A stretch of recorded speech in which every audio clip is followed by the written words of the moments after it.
What's up, guys? This is Trainer Dino here. Hope you're all doing well. And today we'll be adding the fifth part to the What If Naruto Was in Pokemon series. Before we begin this part, I would like to tell something to you guys. And this is that from now on, there will be no like goals on any of my videos. Meaning, I will finish every single story, be rest assured. And this is partly because I don't care about likes anymore, and partly because some of you have multiple accounts using which you like my videos. First of all, really appreciate that. Thank you so much. But when you guys use your alternate accounts, you don't watch the entire video, right? You just like it and then you close it. So what that does is that decreases my average duration view duration time, and apparently that is really important for the algorithm. So please don't do that.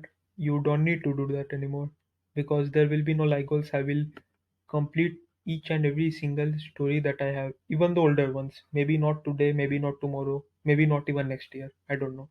But be rest assured, I will complete each and every single story. So don't need to stress yourself for the like goals. Just sit back and enjoy the video.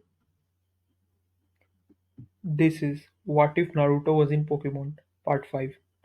In the last part, we saw Team Plasma capturing Naruto's Vulpix, and after some experiments with the power of a keystone, the Vulpix underwent a transformation/evolution into a mutated Ninetales. Now we begin where we left off.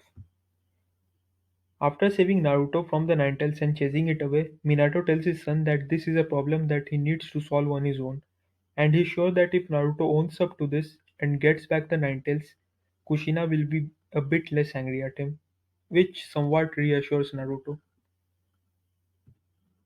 With his with this he bids farewell and Korrina arrives sometime later and tells Naruto that she will help him train and reach Shallow City, where he should meet her grandfather Gurkin, who has extensive knowledge about the keystones, megastones, and just mega evolution in general. And she's sure that he will be able to help Naruto with the problem of the Ninetales.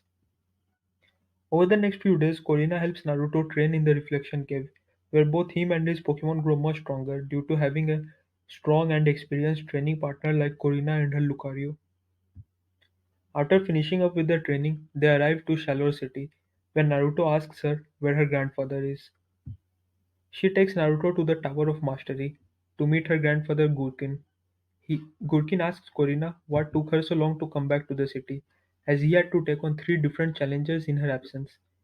She replies saying that they ran into some trouble with Team Flare. He then looks at Naruto and asks Korrina if Naruto is her boyfriend, to which Naruto, being Naruto, replies yes.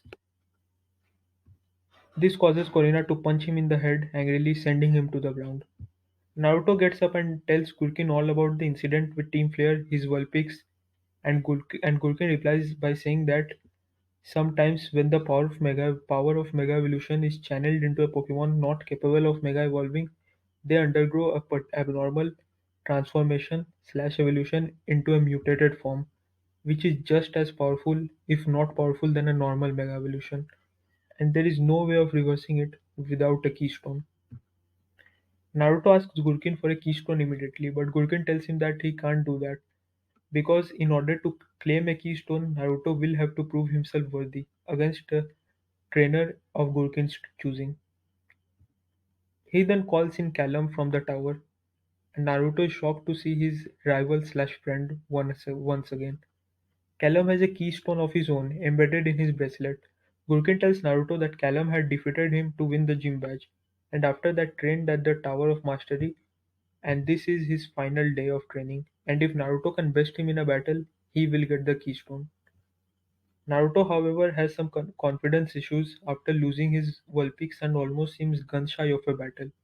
Just then Frogadier reassures him that he is ready to take on any challenge as long as Naruto stands alongside him.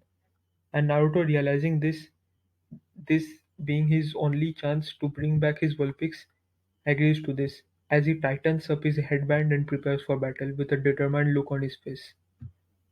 Callum tells Naruto that this time no one will interrupt their battle, This, of course, being a reference to Professor Sycamore interrupting their first battle, and that they can go all out to see who's the better trainer among them. Gurkin announces this to be a 3-on-3 battle, with no substitutions allowed on either side. Both of them smile at each other, sending out their Frogadiers into the battle. Both Pokemon have unfinished business and are itching to battle it out. They both rush at each other at high speed, using their physical attacks and dodging capabilities to feel it out. They leap back and simultaneously fire water pulses at each other, colliding in the middle and proving to be equal in strength. A huge splash of water erupts and Naruto's Frogadier uses this as a diversion to jump up, and hide its movements. He creates two clones with double team right above Callum's Frogadier and unleashes hidden power of the flying type, which traps Callum's Frogadier in a triple tornado. Callum is highly impressed by this and tells Naruto that this is quite the move, but not to underestimate him, as he has some tricks up his sleeve too. Callum's Frogadier breaks free and unleashes its own hidden power, which takes the typing of fire. Two fireballs come out of its mouth and takes out the two clones, and once again the both are locked in a dead demon battle. Both of them take huge damage, but neither seems to gain the upper hand. Naruto orders a cut attack and Callum's order an aerial ace, and both charge at each other at freakishly high speed, proving to be much stronger than when they both met the last time. Both collide in the middle multiple times, engaging in a close range battle. It almost seems like a sword fight, as they both try to gain the upper hand. However, when they land, Callum's Frogadier is the only one standing, giving it a razor-close victory. Korrina thinks this will shake up Naruto's confidence, but to her surprise, Naruto is smiling, enjoying the feel of a battle once again. He recalls Frogadier thanking it for a great battle and sends out his Bulbasaur. Bulbasaur is able to take the tired Frogadier out with a Razor Leaf. Callum's next Pokemon out is Eevee. Bulbasaur fires a Razor Leaf and Eevee goes with Swift, both cancelling each other out on contact. Naruto tells Bulbasaur to charge up a solar beam and then Eevee focuses its energy and goes for a powerful swift. Callum thinks that due to Bulbasaur charging solar beam, it will not be able to dodge this attack. But Bulbasaur, however, surprises him by using Vine Whip to jump in the air, dodging the swift attack. As the final rays of the setting sun charge the solar beam up, it fires the solar beam from its bulb and this takes out TV immediately, giving Naruto the lead. Callum's final Pokemon is Absol, and he tells Naruto that this is the Pokemon he's training for Mega Evolution, and as soon as he finds an Absolite, he's good to go.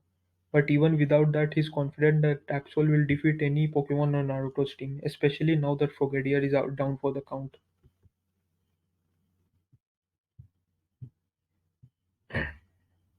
And this appears to be true as when Bulbasaur tries for a Razor Leaf, Callum Absol uses Dark Pulse to blast through it, causing massive damage to the grass type. Bulbasaur tries to go for a Leech Seed to stall, but Absol is too fast and Bulbasaur has nothing for the Dark type in terms of offense or defense. Absol then charges a Psycho Cut, which connects on Bulbasaur causing it to almost faint.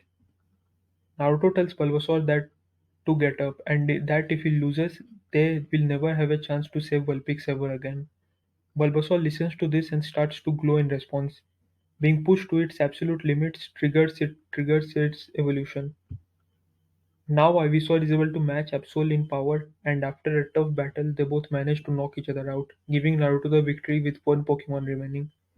But Naruto knew too well that neither Pupa nor Krogunk would have been able to defeat Absol. This earns Naruto the keystone and the permission to train at the Tower of Mastery.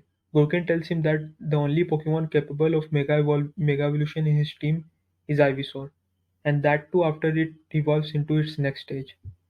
Callum bids farewell to Naruto, saying they will meet again at the Pokemon League. Korrina, before leaving, tells Naruto that he has 1 week to prepare for the gym battle, which will be a 4-on-4, meaning Naruto will have to use all his Pokemon. So for the next week, they train at the Tower of Mastery, refining their existing skill and movesets. Frogadier in particular is able to come up with an innovative method of training, using his double team clones and he soon finds out that he regains the experience and knowledge gained by all his clones, thus multiplying his learning rate exponentially. But this training method is extremely tiring, so he can't use it much often. The day before the battle, Naruto gives all his team a pep talk about the ninja code and never giving up. The next day, Naruto arrives at the gym and is greeted by Korrina. She tells him to be prepared as she will hold nothing back in this battle. The battle begins with Korrina sending out her Machop and Naruto going with Spupa. Machop starts off with a dynamic punch, but Spupa uses string shot to bind the fist. But to Naruto's surprise, Machop pulls its fist back, reeling in Spupa at full force. With its other hand, Machop lands a devastating fire punch, and Naruto immediately realizes that Spupa won't stand a chance against Machop. So right before it's taken out, Naruto orders it to use poison powder on Machop, poisoning it, and after Spupa goes down, he thanks it for an amazing effort. Ivysaur is out next and he immediately takes Machop out with his new move Venoshock, which deals double the damage on poison foes. Machop is Korrina's second Pokemon, and it tries to get in close on Ivysaur to land some hits, but is kept away by Ivysaur using Vine Whips. Ivysaur proves to be too much for the fighting type and wraps it up using Leech Seed, and this starts to drain its energy and it is soon taken out by another Venoshock attack. Korrina sends out her Mienfoo, and Naruto switches Ivysaur to give it some rest. He sends out his Krogan, and these two go to war, using powerful close range attacks. Krogan has improved greatly in its power and speed, and after the training, this pays off as after a close fought battle, now Krogan takes the win with a Brick Break attack. Korrina's final Pokemon is Lucario, and Naruto tells Krogan to try its best.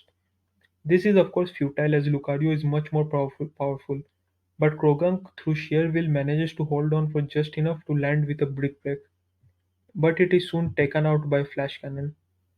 Naruto tells it that it has done its job and even more so, and they will take it from here. Ivysaur comes back for Naruto and Naruto then asks Korrina why she won't Mega Evolve her Lucario. Korrina replies that Naruto has not yet shown the strength to be worthy of resorting her to Mega Evolution. Naruto immediately calls for a Leech Seed, but Korrina anticipated this. She orders Lucario to jump up in the air and use Flash Cannon, which does a lot of damage on Ivysaur. Ivysaur is able to hold on and use Vine Whip to wrap Lucario's leg before slamming it to the ground. As Lucario tries to free itself, this gives Ivysaur an opening to go for a Leech Seed, putting Lucario on a timer, but it is soon taken out by an Aura Sphere. Naruto sends in Frogadier as his last Pokemon. Both trainers realize that this is a critical battle. Lucario needs to finish this battle as fast as possible because its health is being constantly sapped by Leech Seed, and Frogadier realizes that it won't be able to take any one of Lucario's attack head on, as it does not have near the durability that Ivysaur had. Frogadier immediately creates 6 clones, showing its improved ability by being able to spawn triple the number than it previously could, as it previously could spawn about 2 clones only. So from the four of them charge forward and surround Lucario on all four sides, launching sneak attacks trying to drag out the battle, but Lucario is soon able to track their movements and go on the offensive. This is when they use their hidden power from all four sides, trapping Lucario in a tornado. This not only causes damage but also keeps Lucario in place, allowing Leech Seed to sap more of its energy. Korrina, realizing that she has no other choice, Mega evolves a Lucario. Mega Lucario immediately breaks apart the tornado as Korrina congratulates Naruto for forcing her to use Mega Evolution for the first time against an opponent who does not have a Mega of his own. But this is where this battle will end. The clones are no match for Mega Lucario as he blasts all of them away using Aura Spheres, but even now the Leech Seed is bringing it closer and closer to fainting. The last two clones charge at Mega Lucario, trying their best to stall it. They both try to hold back an powerful Aura Sphere using double Water Pulse. but it blasts through them, taking them out, leaving Frogadier all by itself, and Korrina remarks that now there is nowhere to hide. Naruto replies by saying that they don't plan on hiding anymore. Frogadier is then seen charging up a weird attack in its hand. It's a water pulse, but for some reason it's surrounded by the flying hidden power. Naruto tells her that while Lucario was busy dealing with the clones, Frogadier had enough time to charge up this secret move. This is the move they prepared for Lucario, and especially Mega Lucario. In this move, he combines the Water Pulse and the Hidden Power Flying type. Naruto seems extremely confident that this will do the job, but deep down he's nervous because he knows that just like Lucario, Frogadier is also low on energy. As after preparing so many shadow clones and combining the two attacks, this final collision will ultimately determine the victor. Using the last of its energy, Lucario fires off a powerful aura sphere, which collides with the combination attack. This this attack Naruto calls the Wind Release Water Pulse. They prove to be even at first, but eventually the combination attack is able to blast through the aura sphere, hitting Lucario head on. This takes Lucario out and reverts it back to its normal form, causing it to get knocked out. And this gives Naruto the victory and the Rumble badge from Korrina. She tells Naruto that she's proud of him for advancing so far, but unfortunately she will have to stay at the gym, so she won't be able to accompany him any further. Naruto is a bit saddened by this, but tells her that she has to at least show up for the Pokemon League when he becomes the champion, and she tells him that she definitely will. And with three badges in hand, Naruto sets off not only to become the champion of the Kalos League, but to also get his Vulpix back. And guys, that's where we will end this part. Sorry if I was stuttering or pausing for a while because the script for this what if was really iffy and I had to change it up multiple times. And as you know, I don't write down the script anywhere, it's all in my mind, so it's a difficult to go along with the slides. Anyways, I hope you guys like this. Again, there is no like goals, so just enjoy this, take it easy, stay safe, and God bless.